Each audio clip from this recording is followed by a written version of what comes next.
जय श्री राम विद्यार्थियों। आज हम पढ़ेंगे टॉपिक एक company not a citizen. Company legal person होती है, कंपनी की नेशनैलिटी भी होती है, डोमिसाइल भी होता है, पर कंपनी सिटीजन नहीं होती है।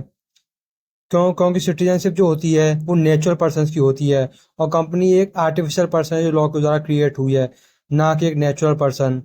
इसका एक केस है state trading corporation of India limited versus CTO AIR 1963।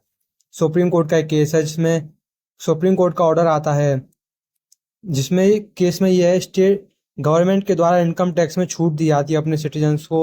लेकिन स्टेट ट्रेडिंग कंपनी जो कि कंपनी है वो भी सिटीजन नहीं है, वो भी उसका इनकम टैक्स की छूट में फ़ायदा उठाती है।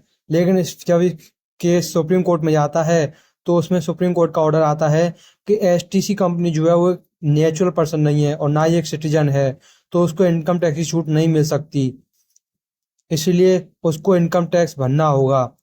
तो ये केस भी हमें ये दिखाता है कि कंपनी सिटीजन नहीं होती है। कंपनी का जहाँ भी कंट्री में और इनकॉर्पोरेशन होता है वो उसकी डोमिसाइल होती है। Country office incorporation is it's domicile. लेकिन कंपनी नेचुरल पर्सन भले नहीं, पर कंपनी के पास एक राइट ऑफ इक्वालिटी होता है।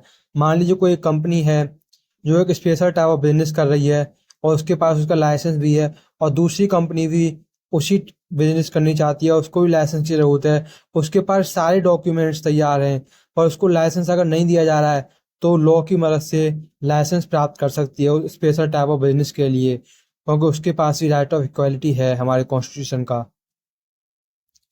पर कंपनी सिटीजन नहीं कहलाती, क्योंकि सिटीजन कहलाती नेचुरल पर्सन, और कंपनी नेचुरल पर्सन नहीं है।